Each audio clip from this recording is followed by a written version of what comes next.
நாங்கள் வந்து அல்லாவுக்கா ஜெயிலுக்கு போனவங்க இப்படிங்கிறத வைத்துக்கொண்டு செல்வந்தர்களை போய் மிரட்டி பணம் கேட்பது. நம்மளை மிரட்டுறாங்க, நீ தரையில இல்லையான்னு சொல்ற அளவுக்கு. இவங்களை மிரட்டது யாரு? கோயம்புத்தூருக்கு வர முடியாது, கோயம்புத்தூருக்கு வந்தீங்கன்னு சொன்னால் உனக்கு நடக்கிறது வேறு. எனக்கு கூட கொலை மிரட்டல் விட்டு போனாங்க. ஓப்பனாக ஓட்ட கேட்குறேன், எல்லா இடத்துலையும் பாயினா குண்டு வச்சிருவாங்கன்னு ஒரு பேச்சு வருதுல சார்.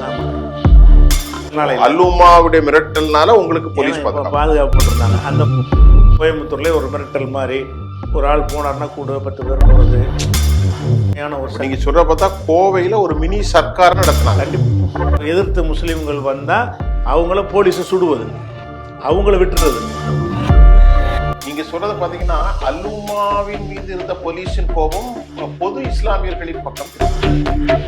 கலைஞர் அது போலீஸார் ஒன்றும் செய்யலை, அவங்க கருப்பு பேட்ஜ் அடிந்து தங்களுடைய அதிருப்தியை தான் காட்டினார்கள்னு சொல்லி அதை நியாயப்படுத்தினார். என்னென்ன இடத்துல குண்டு வைக்கிறாங்கங்கிற விவரங்கள் வரைக்கும் முழுசாக நம்ம வந்து கொடுத்துட்டோம். அவங்க நினச்சிருந்தாங்கன்னா அது குண்டு தடுத்திருக்க முடியும். நாம் செஞ்சது பேசப்படாமல் ஆக்கணமாக இருந்தால் இந்த குண்டு வெடிப்பு நடக்கிறதா நல்லதுன்னு போலீஸ் நினச்சாங்க. அல்லுமாவுடைய கோபத்தில் என்ன செய்கிறாங்கன்னா எண்ணெயில் அதில் கோத்து விட்றாங்க. ஆமாம், வெண்ணஞ்சாட்டுன்னு கேட்டால் அந்த குண்டு வைக்கிறதுக்கு பிஜே தான் வந்து 2 லட்ச ரூபா பணம் கொடுத்தாரு. எனக்கு ஒரு 50,000 ரூபா பணம் குண்டு வைக்கிறது பணமும் ஜெர்மன் பிஸ்டல் ஒன்று எனக்கு தந்தார் அப்படின்னு அவர் பார்க்கணும். இப்போ குற்றவாளி வந்து நான் ஒருத்தனை அடிச்சுக்கிட்டு சுபியாருன்னு அடிக்க சொன்னார்னு சொன்னால் உங்களையும் சேர்த்து விட்டுருவாங்க. அல்லுமா யாரும் இஸ்லாமை படிக்கவில்லையா? இப்படி செய்வது பாவம், குண்டு வெடிப்பது மகா பாவம், பிள்ளைகளை சாகடிப்பது பாவம், கோர்ட்டின் தீர்ப்பு வருகிறது, அவர்கள் வெளியே வருகிறார்கள், உள்ளே இருக்கிறது விவகாரத்தை. அவங்களுக்கு இஸ்லாம் தெரியவில்லையா? நீங்கள் சொல்கிறீர்கள் இஸ்லாத்தில் எல்லாம்.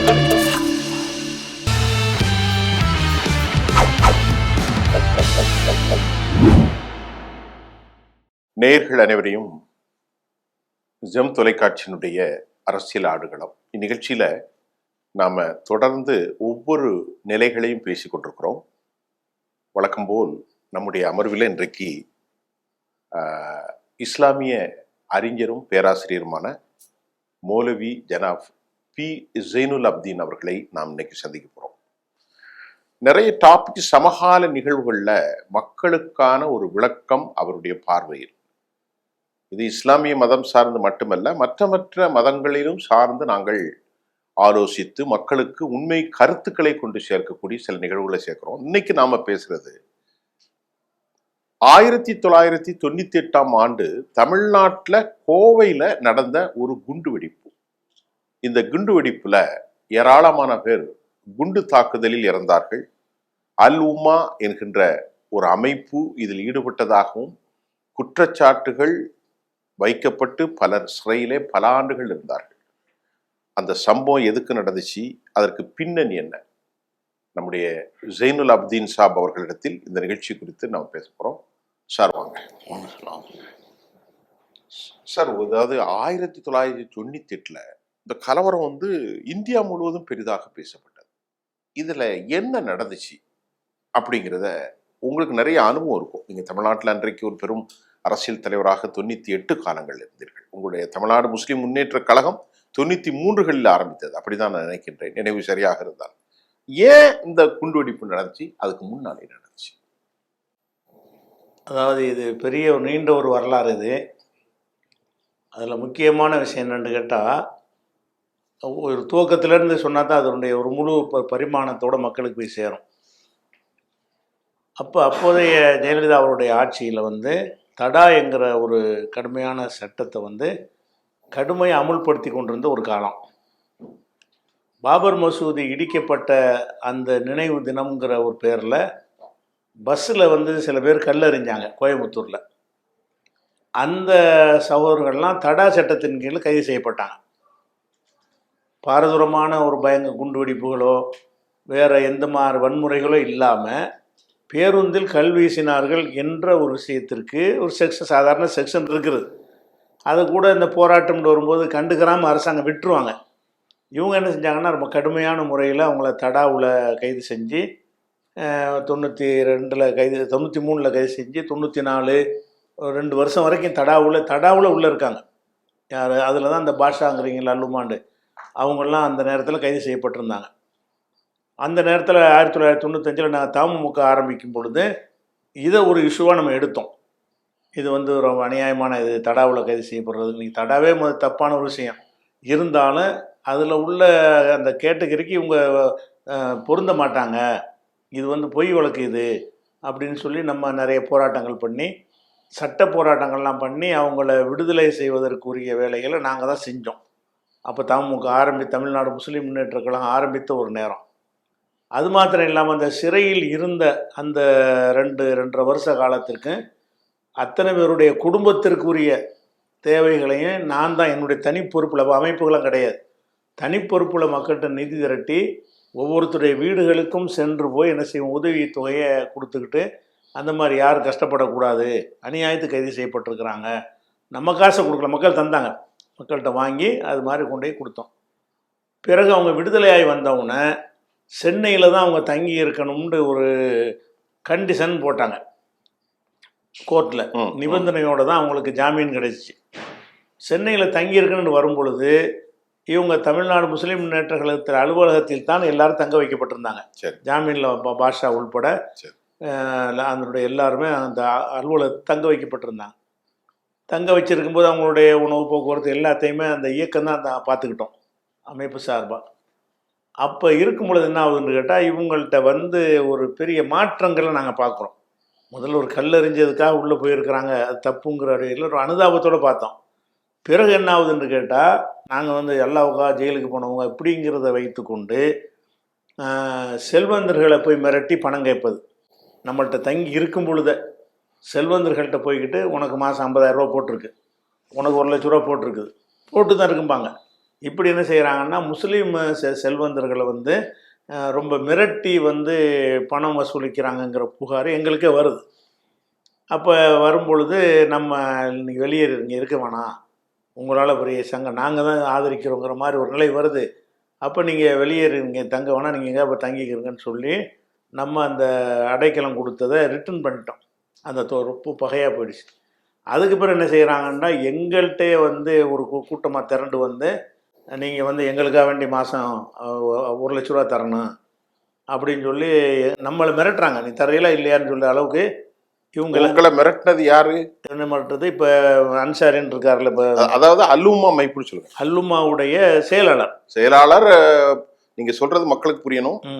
இஸ்லாமிய தொழிலதிபர்களிடத்திலே போய் மிரட்டி பணம் வாங்கினார்கள். அதற்கு பிறகு உங்களே வந்து நம்மளே மிரட்டினாங்க. இந்த விளையாட்டை என்கிட்ட வச்சுக்கிறாதுன்னு சொல்லிட்டு நம்ம கடுமையை திட்டி, ஒரு பைசாவும் தர முடியாது, நீங்கள் வந்து நீங்கள் கேட்டு நாங்கள் உதவி செய்யலை, நாங்களாக தான் செஞ்சோம் சரியாக இருக்கிற வரைக்கும், நீங்கள் சரியாக இல்லைங்கும்போது நாங்கள் செய்ய முடியாதுன்னு சொல்லிட்டோம். அதுக்கப்புறம் அந்த கண்டிஷன்லாம் ரத்தாயிடுச்சு. பிறகு அவங்க வந்து கோயம்புத்தூர் போயிட்டாங்க, அல்லுமா போயிட்டாங்க. அதுக்கு போகும்போது என்ன செஞ்சாங்கன்னா, நீ கோயம்புத்தூருக்கு வர முடியாது, கோயம்புத்தூருக்கு வந்தீங்கன்னு சொன்னால் உனக்கு நடக்கிறது வேறு. எனக்கு கூட கொலை மிரட்டல் விட்டு போனாங்க.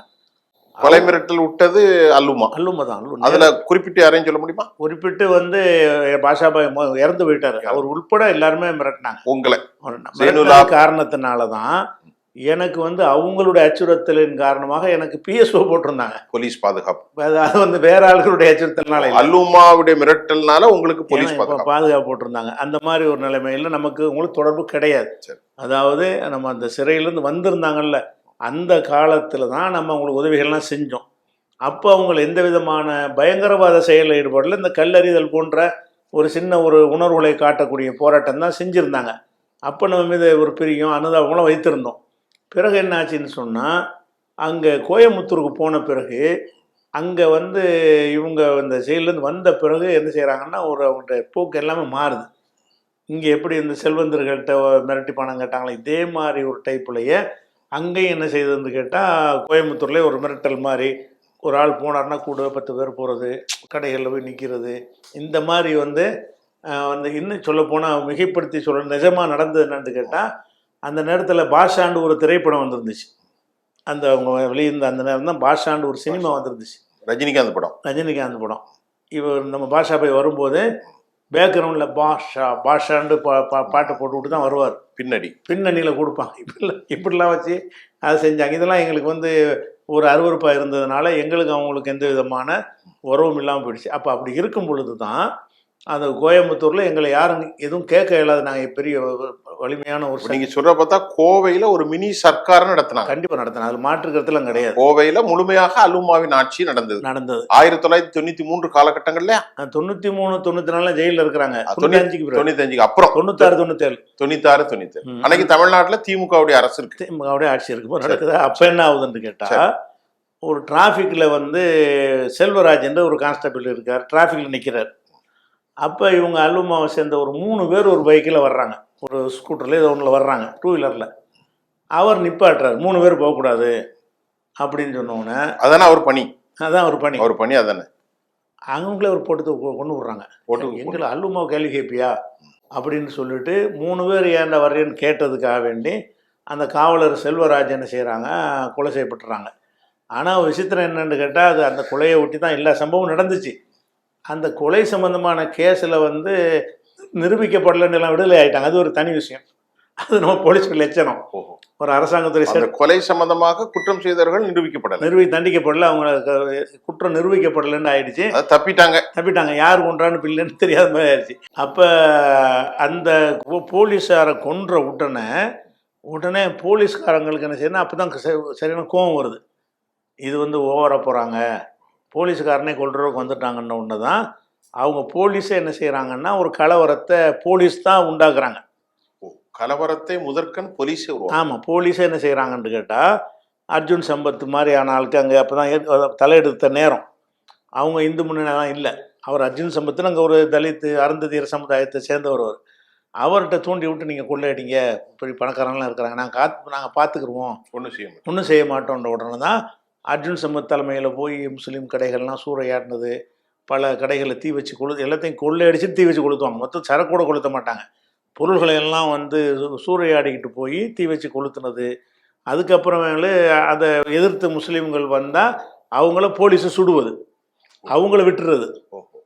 அப்போ அதில் 19 முஸ்லீம் கொல்லப்பட்டாங்க. முதல் காரணம் இதுதான். முதல் காரணம் போலீஸ் தான். முதல் காரணம் வந்து ஆரம்பத்தில் இப்படி ஆட்டம் போடும்போது விட்டுருக்கக்கூடாது, ஏன்னா நீங்கள் தனி ராஜ்யமாக நடத்துறீங்கன்னு கேட்டிருந்தாங்கன்னு சொன்னால் இப்படி ஒரு சம்பவம் நடந்திருக்காது. அவங்க நம்மளை என்ன செஞ்சாலும் யாரும் கேட்க முடியாதுன்னு அவங்கள ஆக்கி ஒரு கான்ஸ்டபிள் நிப்பாட்டினதுக்காக வேண்டி அவன் ஒரு அப்பாயான ஒரு ஆள் அவனை போய் ஒரு கொல்றதுங்கிறது ஏற்றுக்கிற முடியாது. ஆனால் கொல்றது இன்றைக்கி பேசல, சட்டப்படி அவங்க கொல்லலை. நீதிமன்றத்தில் வந்து இவங்க வழக்கு சரியாக நடத்ததுனால அவங்க விடுதலை ஆகிட்டாங்க. அந்த யாரும் அவரை யார் கொண்டான்னு இப்போ தெரியல சட்டத்தின் பார்வையில். அது தனியாக இருந்தாலும் சாட்சிகள் இல்லை. அப்போ இந்த நிலையில் என்ன ஆகுதுன்னு கேட்டால், போலீஸார் வந்து முஸ்லீம் வந்து எதிர்த்து அடிக்கிறதுக்கு வந்தாங்கன்னா அவனை சுடுவது, அவங்க வந்தாங்கன்னா பாதுகாப்பாக நிற்கிறது. நீங்க சொல்றதை பார்த்தீங்கன்னா, அலுமாவின் மீது இருந்த போலீஸின் கோபம் பொது இஸ்லாமியர்களின் பக்கம் திரும்பிடுச்சு. அப்படியே அதனால அவர்களுடைய பாருங்க அப்படித்தானே செஞ்சிருக்கணும். அவங்க செய்யறா இருந்தா அலுமாளுக்கெல்லாம் தேடி பிடிச்சி அடிங்கிறான்னு சொன்னாலும் பரவாயில்லை. இவங்க என்ன செய்யறாங்கன்னா, ஒட்டுமொத்த சமுதாயத்தை அழிக்கிறதுக்கு வந்து எல்லா ஐடியாவும் கொடுத்தது, பாதுகாப்பு கொடுத்ததெல்லாம் போலீஸ் தான் கொடுத்தாங்க. போலீஸுடைய ஆதரவோடவும் பக்கபலத்தோடு அவ்வளோ செஞ்சாங்க. ஆஸ்பத்திரியில் வச்சு கொலை செஞ்சது, அதே மாதிரி வந்து அதாவது வீடுகள் புகுந்தெல்லாம் கூட கொலை பண்ணியிருக்க, கத்தியால் குத்தியிருக்கிறாங்க. ஆனால் செத்ததெல்லாம் போலீஸ்னால தான். அதாவது கலவரம் வரும்போது தற்காப்புக்கு வருவான்ல, தற்காப்புக்கு வரும்போது அவனை சுடுவாங்க, அப்போ இவன் வரமாட்டான், அவன் வரும்போது பேசாமல் நிற்பாங்க. அப்போ இந்த மாதிரியான ஒரு நடந்தவொன்னே சட்டசபையில் இதை பற்றி கேள்வி வரும் பொழுது கலைஞர் நினைஞ்சாலும் அது போலீஸார் ஒன்றும் செய்யலை, அவங்க கருப்பு பேட்ஜ் அடிந்து தங்களுடைய அதிருப்தியை தான் காட்டினார்கள்னு சொல்லி அதை நியாயப்படுத்தினார். கருணாநிதி நியாயப்படுத்தினார். வந்து போலீஸ் அமைச்சர் சொல்கிறாரு, போலீஸார் ஒன்றும் ஸ்ட்ரைக் பண்ணலை, அவங்க வந்து ஒரு கருப்புக்கு பேட்ஜ் அணிந்து எதிர்த்தை காட்டினார்கள்னு ஒரு 5-6 இவ்வளவுக்கும் வந்து மறைச்சிட்டார். அப்போ இதுக்கு பிறகு என்ன ஆகுதுன்னு கேட்டால், அந்த கலவரத்தில் வந்து இப்போ இந்த சோபா சில்க்ஸ்லாம் சொல்லுவாங்க, சோபான்னா இந்த சென்னை சில்க்ஸ்ன்னு சொல்கிறாங்களா, அது மாதிரி அன்னைக்கு பெரிய ஒரு கேரளாக்காரங்க பெரிய கடை. அதெல்லாம் சுத்தமாக சோபா இல்லை, கம்ப்ளீட்டாக போச்சு எல்லாமே கிட்டத்தட்ட. அப்போ நாங்கள் என்ன செஞ்சோன்னு கேட்டால், அந்த மக்கள் பாதிக்கப்பட்டிருக்கேன்னா பார்த்தா நிறைய வீடுகள் கொளுத்தப்பட்டு நிறைய பேர் துப்பாக்கியால் சுட்டு செத்தது தான் 19 பேர். காயமடைந்தவர்கள் எடுத்துக்கிட்டீங்கன்னா 300 பேருக்கு மேலே. அப்புறம் இப்போ அவங்களுடைய ப்ராப்பர்ட்டிஸ் எரிஞ்சது, கார்கள் எல்லாம் நாசமாக்குனாங்க. அதுக்கு பிறகு தான் நம்ம என்ன செஞ்சோம்னு கேட்டால், அந்த மக்களுக்காக வேண்டி பாதிக்கப்பட்டவங்களுக்காக மக்கள்கிட்ட வந்து நம்ம உணர்வு பத்திரிகையில் அறிவிப்பு செஞ்சு வசூல் பண்ணி ஒரு 3 கோடி ரூபாய் அளவுக்கு நிதி திரட்டி அந்த காலகட்டம் அந்த காலத்தில் அது இன்னைக்கு வந்து 300 கோடி ரூபா இருக்கும். 3 கோடி. அவ்வளவு தொகைக்கு நிதி திரட்டி நம்மளே போய் நின்று வீடு வீடாக வந்து பாதிக்கப்பட்டவங்களை கணக்கெடுத்து நம்ம கொடுத்தோம். அரசியல் கலவரத்தில் பாதிக்கப்பட்ட மக்களுக்காக மக்களுக்காக செஞ்சோம். இது ஒரு நடந்துருச்சா. இது நடந்த உடனே இவங்களுக்கு வந்து ஏதாவது செய்யணும்னு இவங்களுக்கு அல்லுமாவை சேர்ந்தவங்களுக்கு தோணுது. இதுக்கு ஏதாவது செய்யணும், பதிலடி கொடுக்கணும், இவ்வளோ அழிச்சு விட்டாங்க, இதை விடக்கூடாது அப்படின்னு சொல்லி. அதாவது அல்லுமா அமைப்பு ஏற்கனவே போலீஸ் துறை செல்வராஜை கொலை செய்தார்கள். அந்த கொலைக்கு பதிலாக பொதுமக்களை காவல்துறை பழிவாங்கி கலவரத்தில் ஈடுபட்டு 19 முஸ்லீம் இளைஞர்கள் கொல்லப்பட்ட பல பேர் காயப்படுத்த அல்லுமா இப்போது பழிவாங்க என்றாங்க. பழிவாங்க என்ன உடனே எங்களுக்கு நம்ம வந்து தமிழ்நாடு முஸ்லீம் முன்னேற்ற கழகம் ஒரு அமைப்பில் போய் இருக்கும் பொழுது அங்கே எல்லா பகுதியிலும் நமக்கு ஆட்கள் இருக்கிறாங்க, கிளை நிர்வாகம் எல்லாருமே இருக்கிறாங்க.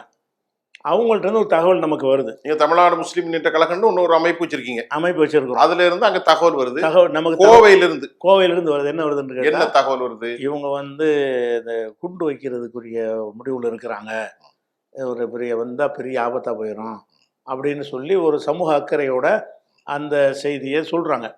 நாங்கள் இன்னும் சில கூடுதலான ஆட்கள்கிட்ட தொடர்பு கொண்டு அவங்க என்னென்ன திட்டம் போட்டிருக்கிறாங்க, எங்கெங்கெல்லாம் வைக்க போகிறாங்க என்ற விஷயத்தையெல்லாம் நாங்கள் திரட்டுறோம். எத்தனை இடங்களில் வைக்க போகிறாங்கங்கிற வரைக்கும் எங்களுக்கு வந்து 2 நாளைக்கு முன்னாடி எங்களுக்கு தகவல் தெரியுது. இன்னென்ன இடத்துலலாம் குண்டு வைக்க போகிறாங்க அப்படின்னு சொல்கிற அளவுக்கு. அதில் போலீஸ் குவார்ட்டர்ஸ் ஒன்று அதில் வருது, ஆஸ்பத்திரி வருது, இன்னும் பல இடங்கள் அதில் வந்து என்னென்ன இடங்கள் வைக்க போகிறாங்கங்கிற செய்திகள் எல்லாம் நம்ம சகோதரர் வழியாக நமக்கு தெரிவிக்கப்படுது.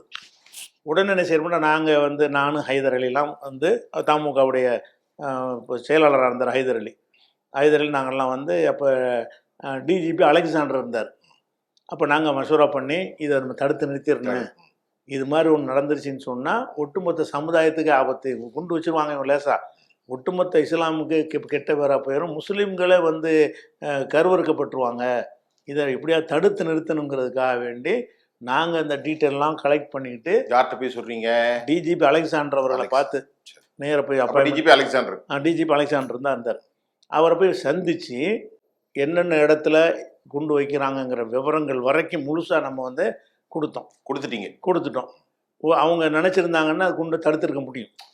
அவ்வளவு துல்லியமாக நம்ம கொடுத்தோம். இது ரொம்ப முக்கியமான தகவல். ஆமாம். இவ்வளவும் கொடுத்த பிறகு அவங்க என்ன செஞ்சாங்கன்னு கேட்டால், அந்த போலீஸ் குவார்ட்டர்ஸில் மட்டும் வைக்கிறதா சொன்னோம்ல, அதை மட்டும் முன்னாடி கண்டுபிடிச்சி வெடிக்காமல் எடுத்துட்டாங்க.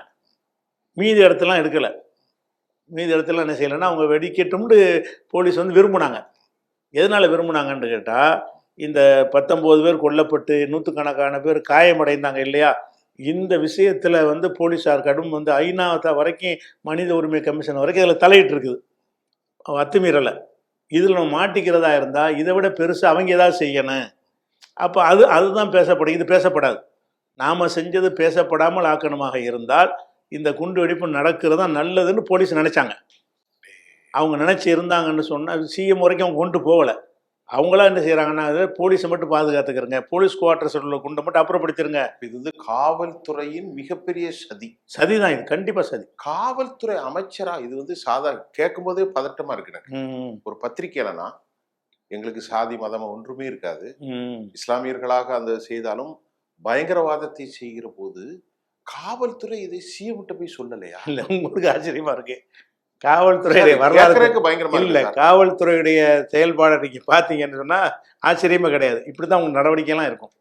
அவங்களுடைய எல்லா நடவடிக்கைகளுமே இந்த மணி இப்படிப்பா நடக்கும்னு நினைக்கிறீங்கள, இப்படி தான் காவல்துறை ஒட்டுமொத்தமே அப்படி தான் ட்ரைனிங் கொடுக்கப்பட்டிருக்குது. அதில் ஆச்சரியப்பட ஒன்றுமே இல்லை. நான் என்ன கேட்குறேன்னா, இவ்வளோ ஒரு விஷயத்தை லட்டு மாதிரி சொல்கிறாங்களே, அதை தடுத்து நிறுத்திருக்கலாமே, ஏன் நிறுத்தலை? கொடுத்துட்டோம்ல. ஒரு இடத்துல மட்டும் கரெக்டாக எடுத்துட்டீங்க. இப்போ போலீஸ்காரன் ஆகக்கூடாது. இதை டிஜிபி சிஎம் டிஸ்கஸ் பண்ணிருப்பான் இல்லையா? பண்ணலைங்கிற எப்படி தெரியுதுன்னு கேட்டால், இந்த குண்டு வெடிப்புலாம் நடந்ததுக்கு பிறகு நாங்கள் வந்து சிஎம்கிட்ட ஒரு அப்பாயின்மெண்ட் வாங்கி, கலைஞர்கிட்ட அப்பாயின்மெண்ட் வாங்கி, குண்டு வெடிப்புக்கு அப்புறம் நாங்கள் போய் சந்தித்து இதை வந்து விளக்குறோம். நீங்கள் வந்து எல்லாத்துக்குமே ஒரு அலெக்சாண்டர் தான் காரணங்க, நாங்கள் நேராக போனோம், இன்னென்ன விஷயத்தை இத்தனாம் தேதி போய் நாங்கள் இவ்வளோ வரத்தை நாங்கள் சொன்னோம், அவர் வந்து அந்த ஒன்றே மட்டும் ரிமூவ் பண்ணார், பாக்கி எல்லாத்தையும் வெடிக்க விட்டார். அவர் நினச்சி இருந்தால் தடுத்துருக்கலான்னு சொன்னப்போ தான் முழிக்கிறார் அவர் ஆச்சரியமா. கருணாநிதி கலைஞர் ஆச்சரியமாக பார்த்து அன்னைக்கே அவரை வந்து மண்டப அகதி முகாம் மாற்றினாங்க. அவரை யார் அலெக்சாண்டர் டிஜிபியாக இருந்தவரை, தமிழ்நாட்டு டிஜிபியாக இருந்தவரை மண்டபத்தில் அகதி முகாமுடைய பொறுப்பாளராக மாற்றி விட்டாங்க. அவ்வளோதான் செய்ய முடியும். அரசாங்கத்துக்கு பெரிய பொறுப்புகள் உள்ளவங்க நீக்க முடியாது, ஒரு டிரான்ஸ்ஃபர் தான் பண்ண முடியும். அதனால் என்ன செஞ்சாங்கன்னா அகதி முகாமுக்கு மாற்றப்பட்டதுக்கு காரணமே இதுதான். நாங்கள் இதை சொன்ன உடனே தான் ஆச்சரியப்பட்டு இப்பவும் செஞ்சுருக்கிறீங்களே தெரியலையே, ஒரு வாரத்தை தெரிஞ்சிருந்தால் கலைஞர் தடுத்துருப்பார்ல. இது போலீஸ் போய் சொல்லியிருந்தாங்கன்னா இப்படி இருந்தால் நிப்பாட்டுவோம், முதல்ல வெடிச்சிடக்கூடாது அப்படின்ற செஞ்சிருப்பார். அவரே ஆச்சரியப்படுற அளவுக்கு என்ன செஞ்சாங்கன்னா போலீஸ் வந்து அவங்களுக்கு தப்பான தகவலை கொடுத்தாங்க, உண்மையான தகவல்கள்லாம் மறைச்சிருக்கிறாங்க. ஒரு முதலமைச்சருக்கே கொடுக்காம கூட நம்மளை போலீஸுக்கு இந்த கெட்ட பேர் வரக்கூடாதுங்கிறதுக்காக செஞ்சாங்க. இதான் அந்த குண்டு வெடிப்புடைய ஒரு அம்சம்னு வைங்களேன். இதுக்கு பிறகு என்னாச்சுன்னு கேட்டால் கைது பண்ணப்பட்டாங்களா, அந்த யாருன்னு சொல்லி அதில் நடந்து போச்சு. அதில் என்ன செய்கிறாங்கன்னா இவங்களுடைய அந்த அலுமாவுடைய கோபத்தில் என்ன செய்கிறாங்கன்னா எண்ணெயில் அதில் கோத்து விட்றாங்க உங்களை. ஆமாம்மா, இப்போ நான் இதில் குறுக்கிடுறேன். பி ஜெயினுலாப்தீனால் பேசப்பட்ட ஒரு செய்தி, இஸ்லாமிய இளைஞர்கள் குண்டுவெடிப்புக்கு பயிற்சிவிக்கப்பட்டார்கள், ஊந்துதலாக இருந்தார்கள் என்று அந்த காலத்தில் செய்திகள் பரவியது. ஆமாம், பரவுனாங்க. நீங்கள் என்ன சொல்கிறீர்கள்? எனக்கும் அலுமாவுக்கும் எந்த சம்பந்தமும் இல்லை, நானே மிரட்டப்பட்டேன், வியாபாரிகள் மிரட்டப்பட்டேன், இது குறித்து என்னை கோர்த்து விடுகிறேன்னு நீங்க சொன்னீங்கல்ல, அது எப்படி? சரி, அதாவது நான் தானே போய் அலைசாண்டர் பேசி சொல்றேன். நீங்க போலீஸ்டையும் சொல்றீங்க, அலுமாவும் உங்களுக்கு. நான் மீடியாவில் ஓப்பனாக தான் சொல்றேன், இதை போலீஸும் மறக்க முடியாது. ஆனால் கலைஞர் போயிட்டா கூட அவங்க ரெக்கார்டில் இருக்கும். மாறன்லாம் பக்கத்தில் 2 பேருமே இல்லை, ஆனால் நாங்கள் இந்த தகவல் ரெக்கார்டில் இருக்க தானே செய்யும். அப்போ நாம் இதை எதுக்கு சொல்கிறோம்னு கேட்டால், குண்டு வெடிப்பை உள்ள இந்த ஈடுபட்ட ஆட்கள் இருக்காங்கல்ல, இவர்களுக்கு வந்து அதுக்கு முந்தைய காலங்களில் நாங்கள் உதவி செஞ்சுருக்கிறோம். அவங்களுக்கு செஞ்ச உதவி எதுக்குன்னு கேட்டால், அந்த கல்லறிந்ததுக்காக தடா போட்டாங்கல்ல, அதன் மீது அனுதாபப்பட்டு எதுக்கு இப்படி ஒரு சின்ன விஷயத்துக்கு இவ்வளோ பெரிய விஷயம், பெரிய நடவடிக்கை எதுக்கு எடுக்கிறீங்க என்பதற்கு செஞ்சோம்ல. இதை வந்து குண்டு வெடிப்புக்கும் நம்ம சப்போர்ட் மாதிரி இந்த செய்தியெல்லாம் நான் உங்கள்கிட்ட சொல்கிறேன். எத்தனை பேருக்கு தெரியும்? அவங்க நினைப்பாங்கன்னா இவங்க தான் சிறைவாசிகள்லாம் உதவி செஞ்சாங்க, சிறைவாசிகளுக்கு வழக்கு இவங்க தான் நடத்தினாங்க. எப்போ வழக்கு நடத்தணும்? குண்டுவெடிப்பு வழக்கு நடத்தணுமா? குண்டுவெடிப்பு பிறகு வழக்கு நடத்தினாங்களே, அதில் நாங்கள் சம்மந்தப்பட்டோமா, வக்கீல் நியமித்தோமா?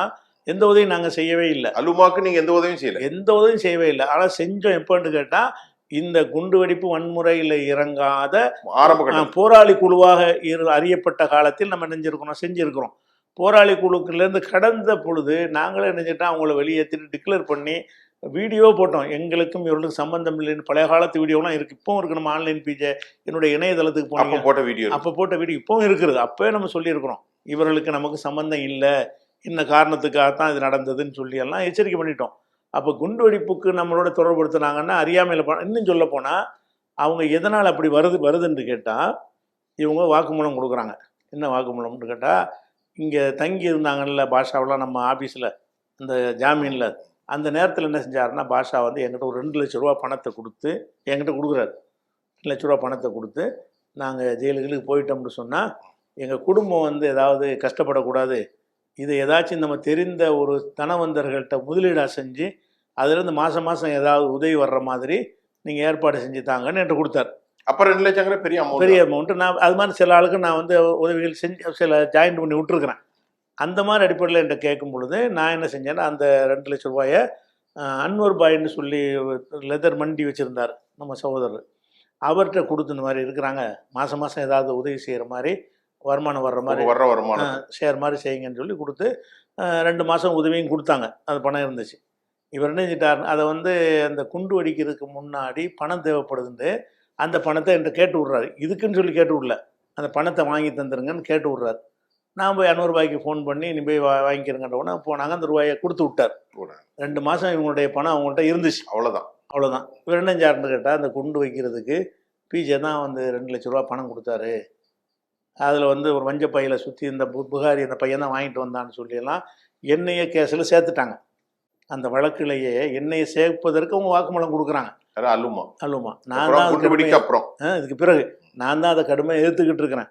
ஊராக போய் இது இஸ்லாத்துக்கு எதிரானது, அப்பாவிகளை கொள்வது, போரில் கூட கொள்ளக்கூடாது, நீ எப்படி இந்த வேலையை செய்கிறன்னெலாம் நம்ம என்ன பகிரங்க மேடையிலே கேட்டோம். அப்போ அந்த மாதிரி எல்லாம் செய்யக்கூடிய ஒரு நிலையில் நினைச்சிட்டாங்கன்னா எண்ணெயை கோர்த்து விட்டா தான் 2 விஷயம். ஒரு தமுமுகவுடைய பிரச்சனை இது ஆயிரும்ல, அவங்களும் தலையிடுவாங்கல்ல. ஒரு எண்ணெய் அந்த கேஸில் சேர்த்துட்டாங்கன்னா அவங்களும் இதில் இன்வால்வ் ஆகும்போது ஒரு சப்போர்ட் கிடைக்குங்கிற ஒரு விஷயத்துக்காக வேண்டி எண்ணெயே சேர்த்துட்றாங்க. எதை வச்சு சேர்க்குறாங்கன்னா, அந்த பணம் கொடுத்தது வாங்கினதை வச்சு சேர்த்துட்றாங்க. அப்போ வந்து நான் விளக்கி சொல்கிறேன், இதாங்க நடந்த சம்பவம்ன்ற உடனே என்னை கூட்டு விசாரணைக்கு அழைச்சிட்டு போயிட்டாங்க. 4 நாள் வச்சுருந்தாங்க போலீஸ் ஸ்டேஷன். போலீஸ் ஸ்டேஷன் கோயம்புத்தூரில். 4 நாள் நீங்க எதுல இருந்தீங்க? சிறைக்குள்ள இருந்தீங்களா? இல்லை அவங்க கஸ்டடியில் வந்து ஒரு ரூம்ல ஆமாம் ரூமில் வச்சு எல்லாத்தையும் சொல்லிட்டீங்க. எல்லாத்தையும் இந்த விஷயத்தெல்லாம் சொன்ன உடனே என்ன செஞ்சாங்கன்னு கேட்டால், அவங்க வந்து என்னை வச்சுக்கிட்ட நீங்க கண்ணியமா நடத்தப்பட்டீர்களா? நல்ல கண்ணியமாக நடத்தப்பட்டாங்க. அவங்க அது நம்மள இருந்து டார்ச்சர்லாம் பண்ணலை, மரியாதையாக கண்ணியமாக நடத்தப்பட்டாங்க. அப்போ நம்ம இந்த சொன்னவொன்னு என்ன செய்கிறாங்கன்னா, உடனே அங்கே இருந்து என்னை அங்கே வச்சுக்கிட்டு இங்கே தகவலை கொடுத்து அன்வர் பாயுடைய அந்த மண்டிக்கு போகிறாங்க. அவர்கிட்ட விசாரிக்கிறாங்க, இந்த மாதிரி இருக்காங்க, கணக்கு புக்கை எடுங்கிறாங்க. இந்த 2 லட்ச ரூபா வந்தது நல்ல வரைக்கும் எழுதி வச்சுருக்கார் அவர். 2 லட்ச ரூபா கொண்டாந்து கொடுத்தது, அதுக்கு லாபம் கொடுத்தது, அந்த பணத்தை தான் திருப்பி வாங்கினது. அப்போ நான் வந்து குண்டு வைக்க நான் என் பணத்தையில் கொடுத்தேன்னு அவங்க சொல்கிறாங்க. 2 லட்ச ரூபா பணம் நான் கொடுத்தேங்கிறாங்க. அவங்க தந்து வச்ச பணத்தை திருப்பி கொடுத்தோங்கிறது அதில் உள்ள விஷயம். இதை வந்து அவங்க என்னை அங்கே வச்சுக்கிட்டு என்ன செய்கிறாங்கன்னா, அந்த புகாரை செக் பண்ணுறாங்க. செக் பண்ணும்போது கரெக்டு தான், பணம் வந்து அன்வர் பாய்கிட்ட தான் கொடுத்துருக்குறாங்க, வியாபாரத்தை தான் கொடுத்துருக்குறாங்க, 2 மாதம் லாபம் கொடுத்துருக்குறாரு, அந்த பணத்தை தான் இத்தனாம் தேதி அங்கேருந்து ரிட்டர்ன் கொடுத்துருக்குறாங்க அப்படிங்கிறத வந்து இங்கே நம்மளை வச்சுக்கிட்டு நம்ம தொடர்பு கொள்ள முடியல. அவர் ரெக்கார்டாக இருக்குது, ரெக்கார்டை வச்சுருக்குறாங்க. அன்னைக்கு டேட்டும் பதிவு செஞ்சு டேட் வரைக்கும் வந்து அவர் குண்டு வெடிப்புக்கு முன்னாடி இந்த பணம் அதனால தானே குண்டு வெடிப்புக்கு முன்னாடி. அப்போ இதெல்லாம் ரெக்கார்ட் பண்ணி வச்சது வந்து அப்போ இது ஃபால்ஸ்ன்றாங்க. இல்லாட்டி என்னை சேர்த்துருப்பாங்க. இதுக்கு வந்து அவர் கிரிச்சு வைக்காம இருந்தாருன்னு வைங்க, ஆதாரம் இல்லைண்டு இவன்கிட்ட பணம் கொடுத்தான்னு சொல்லி என்ன செஞ்சிருவாங்க, நிரூபிச்சிருவாங்க. அதுக்கப்புறம் அதில் ஒரு சகோதரர் தான் எனக்கு எதிராக அந்த வாக்குமூலம் கொடுக்க சொன்னாங்க. பணம் வாங்கிட்டு வந்தவர் அவர் மறுபடி போய் எஸ்ஐடியில் போய், இல்லை இந்த தான் விஷயம், கொடுத்த பணத்தை வாங்கிட்டு வந்தோம், குண்டு வைக்கலாம் அவர் தரல, அவர் ஆரம்பத்தில் எதிர்பார்த்தா இருந்தாருன்னு எனக்கு ஆதரவாக மாற்றி வேறு வாக்குமூலம் கொடுத்துட்டார். அந்த கேஸ்லேருந்து அது அடிபட்டு போச்சு. இப்போ எப்படின்னா என்னை கோத்து விட்றதுக்கு முயற்சி பண்ணாங்கல்ல, இதை வச்சுக்கிட்டு தான் இவர் தான் எல்லாம் பணம் கொடுத்தவரை இவர் தான், இவரை வந்து கைது பண்ணாமல் இருக்கிறாங்கன்னு பரப்புனாங்க. அல்லுமா குண்டு வெடிக்கிறதுக்கு காசு கொடுத்தது இவர் தான் கொடுத்தாரு, நாங்கள் தெளிவாக சொல்லியிருக்கிறோம். என்னை விசாரிக்காமல் இல்லை, அவங்க சொன்னதை வந்து ரெக்கார்டை உறுதி பண்ணிட்டு தான் என்னை வந்து அந்த கேஸ்லேருந்து எடுத்து விட்ருக்குறாங்க. அது ஒரு விஷயம். அது என்னுடைய முன் வரலாறையும் பார்ப்பாங்க. நான் எங்கேயாவது குண்டு வைக்கிற மாதிரி பேசியிருக்கிறேன்னா, அது நியாயப்படுத்துகிறேன்னு ரெக்கார்டில் பார்ப்பாங்கல்ல. நான் எப்பவும் அதை கண்டிச்சுக்கிட்டு இருக்கிறேன். இஸ்லாமை கண்டிக்கிற ஒரு காரியத்தை நானும் கண்டிக்கிறேன். அதுக்கடுத்து என்ன செய்கிறாங்கன்னா, அவருடைய மைத்துனர் வந்து ஜுபைர், பாஷா பாய் இருக்கார்ல, அவருடைய மைத்துனர் வந்து ஜுபைர் என்ன செய்கிறார், வாக்குமூலம் கொடுக்குறாரு. என்ன வாக்குமூலம்னா, நான் வந்து அந்த தேதி அதில் போட்டு, தேதி கரெக்டாக யாவும் இல்லை, தேதியை போட்டு இத்தனாம் தேதி நான் பிஜேயை போய் சந்தித்தேன், இந்த மாதிரி வந்து பதிலடி கொடுக்கணும்னு கேட்கும் பொழுது எனக்கு ஒரு 50,000 ரூபா பணம் குண்டு வைக்கிறதுக்கு பணமும் ஜெர்மன் பிஸ்டல் ஒன்று எனக்கு தந்தார் அப்படின்னு அவர் வாக்குமூலம் கொடுக்குறாரு. நான் வந்து 50,000 பணம் கொடுத்தேன், ஜெர்மன் பிஸ்டல் ஒன்று எனக்கு தந்தார். பாஷாவுடைய மைத்துனர் வந்து ஜுபைர். அப்போ அதை என்கிட்ட விசாரிக்கிறாங்க, இது என்னன்னு சொல்லி.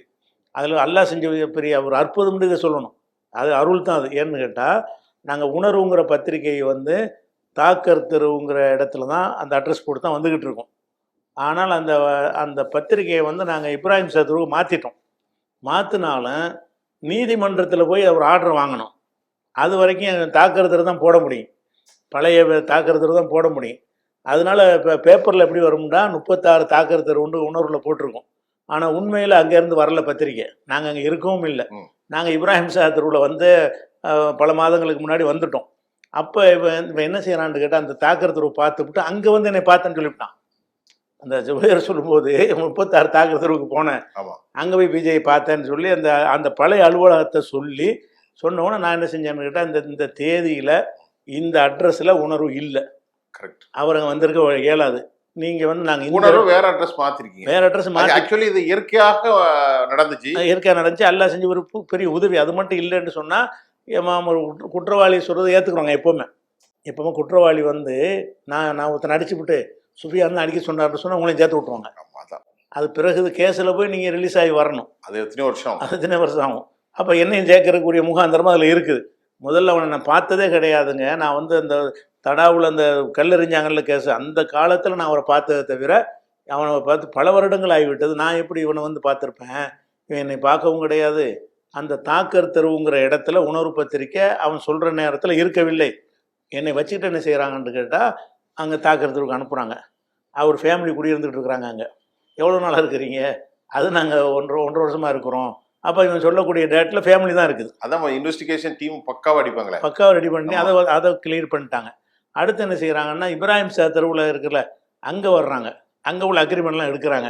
இப்போ வந்தோங்கிறது வாடகை ஒப்பந்த பத்திரம் எல்லாமே இருக்குது. நம்ம சொன்ன விஷயம் கரெக்டாக இருக்குது. அவர் சொன்னதுக்கு முரணா இருக்கு. முரணா அப்போ அந்த இடத்துல அவர் இல்லை, ஆளே இல்லாத இடத்துல இப்படி பார்த்துருப்பாங்க. இவன் சொல்லக்கூடிய அந்த அட்ரஸில் வந்து வேற அட்ரஸை சொல்லாமல் நான் உணர்வு அலுவலகத்தில் பார்த்தேன்னு சொல்லியிருந்தான்னு வைங்க, அது எனக்கு தப்பிக்கிறதுக்கு முடியாத ஒரு விஷயமா இருந்திருக்கேன். அவன் 36 தாக்கர் தெருவுன்னு உணர்வை பார்த்துட்டு எழுதலாம். அப்படியே உணர்வில் அப்படி தான் நம்ம போடுவோம். அது மாற்றுறதா இருந்தால் சட்டப்படி கோர்ட்டில் போய் என்ன செய்யணும், டிக்ளரேஷன் பண்ணி அது ஆர்டர் வாங்கி தான் நாங்கள் மாற்றணும். அதனால பழைய அட்ரஸே போட்டுட்ருப்போம். அதில் என்ன செஞ்சுச்சுன்னா என்னை வந்து 4 நாள் விசாரிச்சுட்டு இவர் மேலே எந்த குற்றமும் இல்லை அப்படின்னு சொல்லி என்னை வந்து ரிலீஸ் பண்ணி விட்டாங்க இந்த குண்டுவெடிப்பில். அப்போ நான் வந்து அவங்களால் வந்து இலக்கு வைக்கப்பட்டிருக்கிறேன். என்னை கேஸில் சேர்ப்பதற்கு பொய் கம்ப்ளைண்ட் பண்ணியிருக்கிறாங்க. நான் கடுமையாக எதிர்த்து அவங்களுக்கு எதிராக நான் வந்து இது இஸ்லாத்துக்கு எதிரான ஒரு செயல்னு செஞ்சுக்கிட்டு இருக்கிறோம். இந்த குண்டுவெடிப்புக்கு பிறகு சட்ட உதவின்லாம் வந்து நம்மளை அணுகி பார்த்தாங்க. இதுக்கெல்லாம் நாங்கள் உதவி செய்ய மாட்டோம். அதே அல்லுமாவே இதுக்கெல்லாம் உதவி செய்ய மாட்டோம். இது மார்க்கத்தில் இல்லாத ஒரு விஷயம். மக்களை படுகொலை செய்வது இஸ்லாமிய இதில் இல்லை, இஸ்லாத்துக்கு எதிரான. அதுக்கு வந்து நாங்கள் வந்து மக்கள் பணத்தை, அதுவும் பாவப்பட்ட ஏழை மக்கள் ஆஸ்பத்திரியில் மருத்துவமனையில் ஆஸ்பத்திரியில் அவங்களுக்கு என்ன தெரியும், இது என்ன மார்க்கம் இது? இப்ப நான் உங்ககிட்ட கேட்கிறேன், இப்படி உங்க மார்க்கம் சொல்லுதா அப்பாவி மக்களை ஏழைகளை கொலை செய்யறது, குண்டை வைத்து நாசம் செய்துட்டு, இது என்ன மார்க்கம் சார்? இது என்ன வரைமுறை சார்? இது இப்படி இஸ்லாமே கிடையாது. நாங்கள் தான் இஸ்லாம் இல்லைன்னு நான் சொல்லிட்டு இருக்கிறோம். இஸ்லாத்தில் வந்து அந்த போர்னு ஒன்று இஸ்லாம் ஏற்றுக்கிறது, போர் செய்வதை ஏற்றுக்கிறது. போர் செய்வது என்னென்னு கேட்டால், எதிரிகள் நம்மை தாக்க வரும் பொழுது, நம்ம நாட்டை கைப்பற்ற வரும் பொழுது, நம்ம நாட்டு மக்களை வரும் பொழுது நீங்கள் வந்து கோழையாக இருக்காதீங்க, எதிர்த்து நெல்லுங்க. அது போர்க்காலத்தில் எல்லாரும் போர்க்காலத்தில் அது நாட்டுக்கும் நபிகள் நாயகம் போருக்கு தான் போனாங்க. போர் செஞ்சுருக்கிறாங்க போல. போர் எதுக்குன்னு கேட்டால், அவங்க போர் பூராவுமே எல்லாமே மதீனாவில் தான் நடக்குது பாருங்களேன். இவங்க மெனக்கெட்டு மக்காவுக்கு போகலை. அங்கேருந்து உஹதுங்கிறது பத்ருங்கிறதுலாம் மதீனாவுல அவர் இருக்கிற இடத்துல வேற இடத்துல போய் போர் செய்யல. அப்ப அவர் டிபெண்டிங் மெக்கானிசம், தன்னை காத்துக் கொள்வதற்கு நபிகள் நாயகம் போர் செய்யறாங்க. அதானே? அதான். ஏன்னா சார் இப்ப நம்ம சொல்லும் போது சில மக்களுக்கு புரியாது, அதனால கொஞ்சம் விளக்கமா சொல்லுங்க. ஏன்னா உங்களுடைய நிகழ்ச்சியை பாக்குறவங்க சுஃபியான் சார் பிஜே கொஞ்சம் பேச விடுங்கிறாங்க, அதனால நான் குறிக்கிடணும் சொல்லி. அப்போ அதனால் என்னாச்சுன்னு கேட்டால், நபிகள் நான் என்ன செஞ்சாங்கன்னா, போரில் போகும்போது கூட போருக்கு நிறைய கண்டிஷன் பண்ணுறாங்க. எக்காரணத்தை கொண்டு போருக்கு பெண்களை சமையல் போக்குவரத்துக்கு கூட்டிகிட்டு வந்திருப்பாங்க. பெண்களை கொல்லக்கூடாது. சிறுவர்களை அழைச்சிட்டு வந்த தாயை கூட்டு வந்திருப்பாங்க. ஆமாம். போர்க்களத்தில் கூட சிறுவர்களை கொல்லக்கூடாது. போர்க்களத்தில் வந்து அவங்க வழிபாடு செய்வதற்கு மத குருமார்கள் கூட்டிகிட்டு வந்திருக்காங்க. அவங்கள கொல்லக்கூடாது. மத குருமார்களை நீங்கள் போர்க்களத்தில் கொள்ளாதீங்க, பெண்களை கொள்ளாதீங்க, சிறுவர்களை கொள்ளாதீங்க. மரஞ்செடி சொத்துக்களை சூறையாடக்கூடாது. ஒரு நாட்டுக்கு போகிற சண்டை வந்து அவனோட தான் சண்டை. அந்த சொத்துக்கள் வந்து இப்போ பொதுமக்களுடைய சொத்து. அது அந்த காலத்து போர்லாம் அப்படி தான் செய்வாங்க. யானை விட்டு கலக்கி குளத்தெல்லாம் இதாக்கி பயிர்கள்லாம் அழிச்சு நாசமாக்குவாங்க. போர்கள்ன்றால் அதான் பச்சை தாவரங்கள், வயல்வெளிகள், இதான் போருடைய இலக்கணமே. இதெல்லாம் இஸ்லாமிய அடிப்படையில் ஒரு நாட்டில் பறிக்கக்கூடாது. பெண் பிள்ளைகளை கொலை பண்ணக்கூடாது, குழந்தைகளை பண்ணக்கூடாது, வயது முதிய பிற மத தலங்களை அது இருக்குது.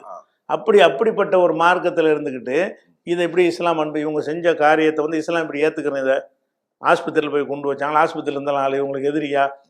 அது பாவப்பட்ட மக்கள், ஏழை மக்கள் தானே. அப்போ இந்த மாதிரி அவங்க வச்ச எல்லா இடங்கள்லையும் இறந்து போன ஆட்கள் எல்லாமே அப்பாவிகள் தான், எல்லாம் பாவப்பட்ட. சார் இதுல ஒரு கேள்வி, ஹிந்துவா இருக்கட்டும் முஸ்லீமா இருக்கட்டும் எல்லாம் நம்முடைய மனித உயிர்கள் தான். கண்டிப்பா சார் ஒரு கேள்வி இந்த நிகழ்ச்சியில நம்ம சுருக்கமா கொண்டு போறோம். அப்படி என்றால் அல்லுமா யாரும் இஸ்லாமை படிக்கவில்லையா? இப்படி செய்வது பாவம், குண்டுவெடிப்பது மகா பாவம், பிள்ளைகளை சாகடிப்பது பாவம், கோர்ட்டின் தீர்ப்பு வருகிறது, அவர்கள் வெளியே வருகிறார்கள், உள்ளே இருக்கிறது விவகாரத்தை இல்லை. அவர்களுக்கு இஸ்லாம் தெரியவில்லையா? நீங்கள் சொல்கிறீர்கள் இஸ்லாத்தில் எல்லாம் தடை, மரத்தை வெட்டக்கூடாது, மடத்தை அடிக்கக்கூடாது, திருக்கோயில்கள், சர்ச்சுகள், மசூதிகள் எதுவுமே தவிர்க்கக்கூடாது. அப்படி என்றால் இஸ்லாமிய அடிப்படை தெரியாமலா இப்படி எல்லாம் அநியாயத்தை செய்தார்கள்? ஆமாம், அவங்க பெரிய மார்க் ஸ்காலர் கிடையாது. அவங்கெல்லாம் வந்து அந்த உணர்ச்சிப்பட்டு நமக்கு சாதகமாக ஏதாவது கிடைக்காதான்னு பார்க்குறாங்க. பார்க்கும் பொழுது நபிகள் நாயகம் போர் செஞ்ச விஷயம் தெரியுது. போரில் என்ன செய்யுங்க, எதிரிகளை வெட்டுங்கள்னு வரும். போரில் எதிரிகளை வெட்ட தான் செய்வாங்க. இவன் அந்த போருங்கிற மறைச்சி விட்டு இது கொல்ல சொல்லி வந்திருக்குது, அதை நம்ம வந்து எதிரிகளை அழிச்சு ஆகணும் இப்படிங்கிற மாதிரி வந்து இவங்க விலகிக்கிட்டு செய்கிறாங்க. புரியாமல் செய்கிறாங்க. புரியாமல் செய்தார்கள். புரியாமல் தான் செஞ்சாங்க. மார்க்கத்தை புரிஞ்ச யாராலையும் இதை செய்ய முடியாது. இஸ்லாமிய மார்க்கத்தை புரிந்தவர்கள் வன்முறையில் ஈடுபட மாட்டார். வன்முறையில் எப்போ நமக்கு இஸ்லாத்தில் அனுமதி இருக்குன்னு கேட்டால், நம்மளை ஒருத்தன் வந்து நீங்கள் போயிட்டு உங்களுக்கு தாக்குறதுக்கு வர்றான், எதிர்த்து நீங்கள் தாக்கலாம். அது எல்லா மதத்திலயும் எல்லா உள்ளது, எல்லா மதத்திலும் உண்டு, சட்டத்திலயும் எல்லா உள்ளது, சட்டத்திலையும் உண்டு. சட்டத்திலயும் உள்ளது. அப்போ தற்காப்புக்கு அது செய்ய உங்கள்ட்ட மட்டும் இல்லையே. ஆமாம், தற்காப்புக்கு உள்ள ஒன்று தான் இஸ்லாத்தில் இருக்குது. தன்னை காத்து கொள்ளுகிற போரில் கொல்லப்பட்டால் அவன் ஷஹீத், உயிர் தியாகி கண்டிப்பா. அப்படின்ட்டு ஒன்று இருக்குது. போருக்கு வரும் பொழுது அவர்கள் போர் செஞ்சு வரம்பு மீறினார்களே ஆனால் நீங்களும் அதே மாதிரி செய்யுங்க. அவர்கள் அந்த விலையை கொண்டார்களேயானால் அதற்கு பிறகு எல்லை மீறாதீங்க. சமாதானம் நான் வாழை கீழே போட்டுட்டாங்கன்னா அதை விட்டுறணும். சமாதானம் அப்படிங்கிற அளவில் வந்து இன்னைக்கு சமாதானத்தை கேட்குறாங்க. உலக நாடுகளில் இப்போ நடக்க மாட்டேங்குது பற்றியில. ஆனால் இஸ்லாம் அப்படி கிடையாது. எதிரி வந்து ஆயுதத்தை நான் கீழே போட்டேன்னு சொன்னான்னா அதோட அந்த சண்டையை விட்டுணுங்கிற அளவுக்கு இஸ்லாமத்தில் இருக்குது. அப்போ இந்த முழு வரலாறுகளை இந்த விஷயங்கள்லாம் அவங்களுக்கு அறியாமல் வெறுமனே இந்த வேலை செய்வதற்கு நமக்கு இன்னொரு விஷயம் என்னென்னா, இந்த மாதிரி விஷயங்களுக்கு வந்து மக்கள் மத்தியில் வந்து நல்ல பொருளாதாரம் திரட்டலாம். இந்த மாதிரி ஒரு காரியத்தை செஞ்சாங்கன்னு சொன்னால் இந்த கட்ட பஞ்சாயத்து பண்ணுறது இதுக்கெல்லாம் இப்படி ஒரு பலம் தேவை இருக்குது. அப்படியாங்க நம்மளை குண்டு வச்சுருவாங்க, அது அந்த ஒரு அச்சுறுத்தல் இருந்தாலே. ஓப்பனாக உங்கள்கிட்ட கேட்குறேன், இந்த மாதிரி விவகாரத்தில் பாய்னா குண்டு வச்சுருவாங்க, வன்முறை செய்வாங்க, கட்ட பஞ்சாயத்து பண்ணிடுவாங்க அப்படிங்கிற ஒரு பொது புத்தியில் ஒரு செய்தி பரவி இருக்க, இது அதுக்கு காரணமா? அதாவது பொது புத்தியில் செய்தி பரவுனதுக்கு காரணம் வந்து சினிமாக்கள். பொது புத்தியில் இந்த செய்தி இந்த மாதிரி 4 பேர் செஞ்சான்ல, இதை வந்து சினிமாக்காரன் என்ன செய்கிறான்னு கேட்டால் ஒட்டுமொத்த சமுதாயம் செஞ்சதாக அவன் அதை மக்கள்கிட்ட கொண்டு போய் பார்க்குறான். அதன் அடிப்படையில் தான் ஸ்லீப்பர் செல்லுன்னு ஒரு சினிமாவில் கூட எடுத்தாங்க. ஸ்லீப்பர் செல்லுன்னு முஸ்லீம்களை வந்து எல்லாம் அயன் பாக்ஸ் தேய்ச்சிட்டு இருப்பான். கடைசியில் பார்த்தா அவன் ஸ்லீப்பர் செல்லாக இருப்பான். ஒவ்வொருத்தனையும் சும்மா சாதாரண நம்பிராதே முஸ்லீமை, அது விஜய் படத்தில் அந்த ஒரு படத்தில் எடுத்தாங்க. தவறாக எக்ஸ்போஸ் பண்ண அது பண்ணுறது முஸ்லீம் பூராவுமே ஸ்லீப்பர் செல். அதாவது ஒரு சாதாரண உங்களோட பழகிக்கிட்டு இருப்பான், வியாபாரி மாதிரி இருப்பான், கடை நடப்பாத வியாபாரியாக இருப்பான். நீ நம்பிராத, அவனுக்கு அங்கே தொடர்பு இருக்கும் அப்படிங்கிற மாதிரி. அதனால தான் முஸ்லீம்களுக்கு வீடு கொடுக்க மாட்டேங்கிறாங்க. சினிமாக்காரன் செஞ்சதான். சினிமாவில் அர்ஜுன்ல பயம் இருக்கும்ல. ஆமா, எந்த புத்துல எந்த பாம்பு இருக்கோ தெரியலையே, பாயா இருக்கான், இவன் ஸ்லீப்பர் செல்லா இருந்தா நம்ம பாடு சிக்கல்னு மக்கள் பயப்படுவாங்க இல்லையா? கண்டிப்பா. இதுல என்னன்னு கேட்டா எம்ஜிஆர், சிவாஜி, ரஜினிகாந்த் இதை தவிர எல்லா அயோக்கிய பேர்களும் செஞ்சாங்க. ரஜினிகாந்த் படத்துல இப்படி நீங்க பார்க்க முடியாது, எம்ஜிஆர் படத்துல பார்க்க முடியாது, சிவாஜி படத்துல பார்க்க முடியாது. அப்பெல்லாம் வந்து கிடையாது. தொப்பி போட்டு ஒரு பாய் டீ குடிப்பாரு, அது மாதிரி நல்லவரா வருவார். அப்படிதான் வர வி.கே. ராமசாமிலாம் சலாம் பாய் அப்படிம்பாரு. ஆமா, இவர் எல்லாரும் கொண்டாடுவோம்னு தொப்பி போட்டு பாட்டு படிப்பாரு. எல்லா பாயும் குண்டு வைக்கிறவனும் கத்தி தூக்குறவனும் நல்லா இருக்கும். அப்படி வருதுல. எல்லா படத்துல இருந்து இதுதானே போயிட்டு எல்லா நடிகர்களுமே என்ன செய்யறாங்கன்னு கேட்டா, இது கம்மன் அவங்க சம்பாதிப்பதற்கு இது ஒரு கதை களம் ஆக்கி கொண்டு முஸ்லீமுக்கு எதிராக போட்டோம்னா நிறைய பிச்சுக்கிட்டு போவோம், நிறைய பார்ப்பாங்கங்கிறதுக்காக வேண்டி இந்த ஒரு அடிப்படையில் முஸ்லீமை தப்பாக சித்தரிக்கிறதுக்காக வேண்டிய சினிமாக்களில் திருப்பி காட்டுவது என்ன வரும்?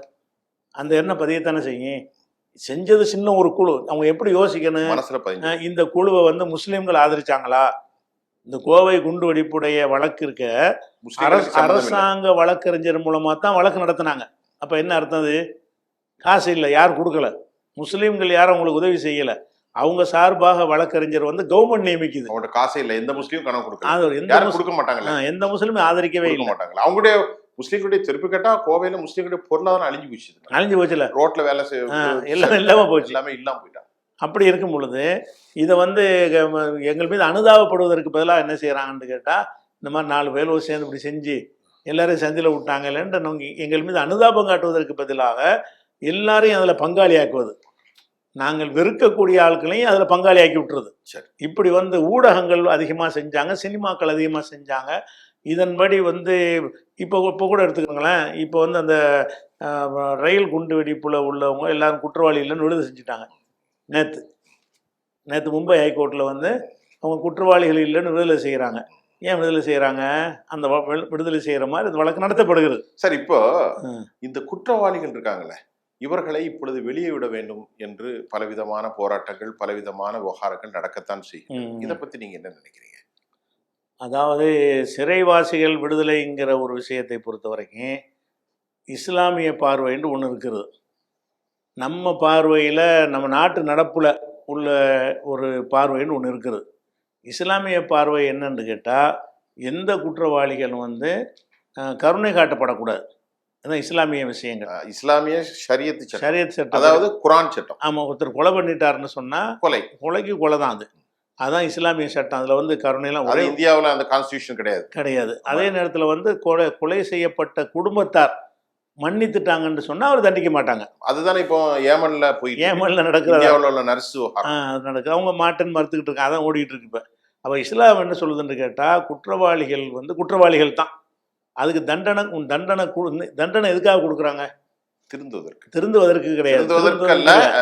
அந்த பாதிக்கப்பட்டவன் மன நிறைவடையணும். அதுதான் முக்கியம். ஆமா, என்னுடைய தகப்பனாரை கொண்டுட்டான்னு சொன்னா அரசாங்கம் சரியான வேலை செஞ்சுன்னு நான் சந்தோஷம் அடையணும். அதான் ரத்த பணம்னு ஒன்று இருக்கு. அது பணம் கொடுக்குறாங்க. பணம் இல்லாட்டாலும் நம்ம மன்னிக்கலாம், அல்லது அவனை தண்டிக்கணும். தண்டிச்சா நான் மன நிறைவு அடைஞ்சிருவேன். அப்படி இல்லைன்னா நான் என்ன செய்வேன்னு கேட்டா, நானே அவனை வந்து கோர்ட்டு கொண்டு விடுவேன். இல்லாட்டி அவனை அரசாங்கம் தண்டிக்காது இருந்தா சிறை வாசல்ல வச்சு கொள்றாங்கல்ல. ஆமா, அது அப்படிதான் நடக்குது. எதனால கொள்றாங்க? பழி வாங்குறது. அதை ஏன் தண்டிக்க மாட்டாங்க? இடம் இல்ல, சாட்சி இல்ல, புரல் சாட்சியா இருக்கும்போது பண்ணிடுறாங்க. அப்படிங்கிறதுனால தண்டனைக்கு வந்து தண்டனை தான் சட்டங்கிறது. இது ஒரு இஸ்லாமிய பார்வை. ஆனால் இங்கே இஸ்லாமிய ஆட்சி நடக்கலை. இங்கே நடக்கலை. அதனால் அது இஸ்லாமிய ஆட்சி எல்லாம் முறைப்படி நடந்தால் மாத்திரம்தான் இந்த விஷயத்தை நம்ம பேச முடியும். சரி, இங்கே நடக்கிற ஆட்சியில் என்ன, இப்போ இங்கே என்ன சட்டம் இருக்குதோ அந்த சட்டம் பாரபட்சம் இல்லாமல் இருக்கணும். நம்ம என்ன சிறைவாசிகள் விஷயமாக எல்லாரும் கேட்குற மாதிரி நம்மளும் கோரிக்கை வைக்கிறோம். எதனால் வைக்கிறோம்னு கேட்டால், இது மாதிரியான குற்றங்களில் ஈடுபட்டவர்களை நீங்கள் பலரை மன்னித்து விட்டுருக்கிறீர்கள். குறைந்த காலத்தில் விட்டுறீங்க. இந்த பேரறிவாளன் அவங்களாம் விட்டீங்க. அந்த அந்த பஸ்ஸில் அந்த மாணவிகள்லாம் இருந்துச்சாங்க. அந்த அந்த அந்த வழக்கில் உள்ள எல்லாரையும் விடுதலை செஞ்சாங்க. ஒரு 5 வருஷத்தில் அவங்கள நினைச்சாங்க விடுதலை செஞ்சாங்க. அவங்க செஞ்சதுங்கிறது 100க்கு 100 உண்மையான ஒரு விஷயம். இருந்தாலும் அவங்க விடுதலை செய்யப்பட்டாங்க. கட்சியில் திரும்ப அவங்க பதவி கொண்டு வரப்பட்டாங்க.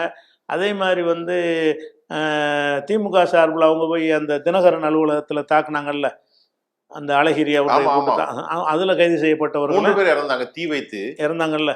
அழகிரிக்கும் தினகரன் குரூப்புக்கும் ஏற்பட்ட உள்ள ஒரு விஷயம், தயாநிதி மாறன் கலாநிதி மாறன், அந்த சண்டையில அதுலயும் வெளியே வந்துட்டாங்க. அவங்க எல்லாம் வெளியே வந்துட்டு 5 வருஷத்துல வெளியே வந்தாங்கல்ல. நம்ம என்ன கேட்கறோம்னா, இந்த மாதிரி ஒரு அரசாங்கம், இதை விட மோசமான சம்பவம் அது. உயிரோட தீ வைத்து எரிக்கிறது பெரிய விஷயம் தானே. அதெல்லாம் செஞ்சாங்க. அப்ப நம்ம என்ன கேட்கறோம்னா, சிறைவாசிகளை வந்து நீங்க வந்து ஒரு குறிப்பிட்ட காலத்துல வந்து எல்லாரையும் விடுதலை செய்யறீங்க, முஸ்லீம்னு வந்தா மட்டும் விடுதலை செய்ய மாட்டேங்கிறீங்க. அப்போ இந்த நாட்டுடைய சட்டத்தின் பிரகாரம் சமமாக நடத்துங்க. எல்லாரையும் விடுதலை செய்ய மாட்டேன்னா உத்தரையும் விடுதலை செய்யாதீங்க. இங்கே சிறைவாசின்னு யாரும் பேசவே மாட்டாங்க. நீங்கள் விடுதலை செஞ்சுருக்கிறீங்க. அதாவது இப்போ ராஜீவ்காந்தி கொலையில் இருந்து, அந்த விவசாய கல்லூரி மாணவிகளுடைய பேருந்து எரிப்பில் இருந்து, தினகரன் அலுவலகத்தில் இருந்து, இன்னும் எக்கச்சக்கமான குற்றச்சாட்டுகளில் தண்டிக்கப்பட்டவர்களை எல்லாம் 5 வருஷம் 4 வருஷம் 10 வருஷத்துல நீங்க விடுதலை செஞ்சிருக்கிறீங்க. அப்ப அது ஏன் இவனுக்கு இல்லைங்க, முஸ்லீமுக்கு இல்லைங்கிறீங்க? அந்த அடிப்படையில நீங்க போராட்டம், அந்த அடிப்படையில் நம்ம கேட்கறோம். நியாயமா இல்லை. ஆனா அவர்கள் செய்த தப்ப நீங்க வந்து நியாயப்படுத்த. இஸ்லாமிய அரசாங்கமா இருந்தால் அவங்க எப்போ தண்டிக்கப்பட்டு முடிஞ்சு போயிருப்பாங்க. கேட்கறதுக்கு ஆள்லாம் இருக்காது. இப்போ நிகழ்ச்சி நிறைவுக்கு வந்துட்டோம்.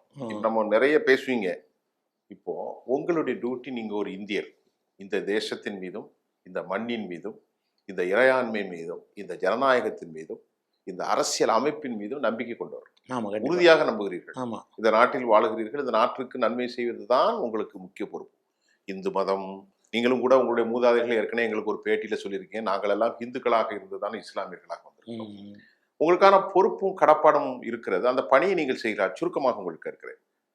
வழிகட்டு போகிற இளைஞர்களை நல்ல பாதைக்கு, ஜனநாயக பாதைக்கு, நீங்கள் சொன்ன அமைதி மார்க்கமான இஸ்லாமிய பாதைக்கு தவறாக புரிந்திருக்கிறீர்கள் என்று சொன்னீர்கள். வெளிநாடுகள் நடக்கக்கூடிய விவகாரத்து இந்த மாதிரி நிறைய நீங்க என்ன அறிவுறுத்தல் சொல்றீங்க? சுருக்கமாக நிறைவு கருத்து. அதாவது இந்த குண்டுவெடிப்பு கோயம்புத்தூர் நடந்துச்சுல, அதுக்கு பிறகு எங்க நடந்துச்சா? எங்கேயுமே நடக்கல. ஏன் நடக்கல? அது நடக்கவும் கூடாது, நடக்காது. ஏன் நடக்கலன்னு கேட்டா, அவ்வளவு வேலை நாங்க செஞ்சிருக்கிறோம். இளைஞர்கள் மத்தியில போய் ஊர் ஊரா போய் அந்த இது இஸ்லாத்துல இல்ல, உனக்கு கோபம் வந்துச்சுன்னா போராட்டம் பண்றா. போராட்டம் கூட்டம் திரண்டா. தமிழ்நாடு முஸ்லீம் முன்னேற்ற கழகம் ஆரம்பிச்சது அந்த வடிகாலுக்கு தான். அவனுக்கு கோபம் வரும்போது அவன் இந்த முறையில் அவன் வெளிப்பட்டு காட்டிட்டான்னு சொன்னா அதை நிறுத்திக்கிடுவான். இப்படி ஒரு வழி இல்லைன்னா என்ன செய்வான்னா, ஆயுதத்தை கையில் தூக்குவான். ஆயுதம் தூக்கக்கூடாது என்பதற்காகத்தான், ஜனநாயகத்தை கற்றுக் கொடுப்பதற்கு தான் தமிழ்நாடு முஸ்லீம் முன்னேற்ற கழகம் ஒரு அமைப்பின் மூலமாக எக்கச்சக்கமான போராட்டங்கள் நடத்தணும். அதுக்கு பிறகு மக்கள் அந்த அவங்களுக்கு அநீதி இழைக்கப்பட்டுச்சுன்னா போராட்ட களத்துக்கு வந்துடுறாங்க. ஆல்டர்னேட்டிவ் கொடுத்தா அது போராட்டம் என்பது ஜனநாயகம் தானே. ஜனநாயகம் தானே, இந்திய அரசியலமைப்புக்குள்ளது தானே. கம்யூனிஸ்ட் மாதிரி உங்களுக்கு நியாயத்தை போராடுங்க. இந்த போராட்டத்துக்கு வரும்போது அவனுக்கு என்ன ஒன்று கேட்டா, வேறு மார்க்கத்தை தேட மாட்டான். கண்டிப்பா இந்த போராடுறதை நீ நசுக்கிட்டீங்கன்னு சொன்னா வேறு மார்க்கத்தை அவன் தேர்ப்பான். அப்ப நாங்க யோசிச்சு பார்த்தோம், மாற்று வழி இல்லாத காரணத்தினால தான் இந்த முடிவு எடுக்கிறாங்க. நம்ம ஒரு மாற்று வழியை காண்பிக்கணும் அப்படின்னு சொல்லி மக்களையெல்லாம் போராட்ட களத்துக்கு நம்ம கொண்டு வந்தோம். நாம் கொண்டு வந்த பிறகு தான் பல இயக்கங்கள் போராடக்கூடிய இயக்கங்கள் உண்டானுச்சு. இப்ப நிறைய இஸ்லாமிய அமைப்புகள் அவ்வளவு நமக்கு பிறகு வந்தது எல்லாமே இப்போ எல்லா சட்ட போராட்டங்களும் அது மக்கள் கூடுவது ஆண்கள் பெண்கள் எல்லாம் ஜனநாயக வழியிலே சில வழியில் இருக்காங்க. இதுக்கு வந்து பாதை நம்ம தான் அமைக்க, அதுக்கு முந்தி கிடையாது. நீங்கள் தான் அமைச்சு 95க்கு முன்னாடி முஸ்லீம்கள் இந்த மாதிரி அமைப்பு ரீதியாக போராடினது கிடையாது. நாம மக்கள்கிட்ட அதை விலைக்கு சொல்லி புரிய வச்சு பயத்தை நீக்கி நாமளே நின்று காட்டி பலமுறை கைது செய்யப்பட்டு சிறைக்கு அஞ்சாம இதெல்லாம் செஞ்சு காட்டின பிறகு இப்போ இதே மாதிரி போராடக்கூடிய அமைப்பு 100 கணக்கில் இருக்குது. அப்போ என்ன செஞ்சேன்னு கேட்குறீங்கள, தமிழ்நாட்டில் இனி ஒரு போதும் குண்டு வெடிப்பு நடக்காதுங்கிறத நாங்கள் செஞ்சு காட்டியிருக்கோம். நடக்காது, அடித்து சொல்கிறேன். அதான் செய்ய முடியும். அதனுடைய எனக்கு காரணத்தை வரையும் கண்டுபிடிச்சி அதை கரெக்ட் பண்ணிக்கிட்டு வர்றோம். அதனால இனிமேல் அந்த மாதிரியான ஒரு காரியம் நடக்காது என்பது தான் நாங்கள் செய்ய வேண்டிய கடமை. கரெக்டாக செஞ்சுருக்கிறோம். இது வந்து முழுக்க முழுக்க இந்தியாவுடைய இறையாண்மைக்கு இந்திய அரசியலமைப்புக்கு உட்பட்டது. அதை விட நீங்க ஒரு இஸ்லாமிய அறிஞராக ஒரு இஸ்லாமிய குரான் அடிப்படையிலும் இதுதான் முறை. இதான் முறை. சத்தியமும் உண்மையும் இரக்கமும் அன்பும் தான் இருக்க வேண்டும். கரெக்ட். இந்த நாட்டை வளப்படுத்துவதற்காக இருக்கும் உங்களுடைய முயற்சியை நான் வந்து நிறைய கேட்டேன். ஏன்னு கேட்டேன்னா மக்கள்கிட்ட பல நீங்கள் பல விஷயங்களை வந்து ஒரு மறைப்பு ஒழிப்பு இல்லாமல் என்கிட்ட சொன்னீங்க. இந்த கடந்த காலம் நடந்து ஒரு 30 வருஷம் ஆச்சு, 35 வருஷம் ஆச்சு. இன்னும் பல செய்திகளை உங்களோடு நான் பேசுறேன். இந்த நிகழ்ச்சியில் எங்களோடு வந்து கலந்து கொண்டதுக்கு உளப்பூர்வமா நன்றியை தெரிவித்துக் கொள்கிறேன்.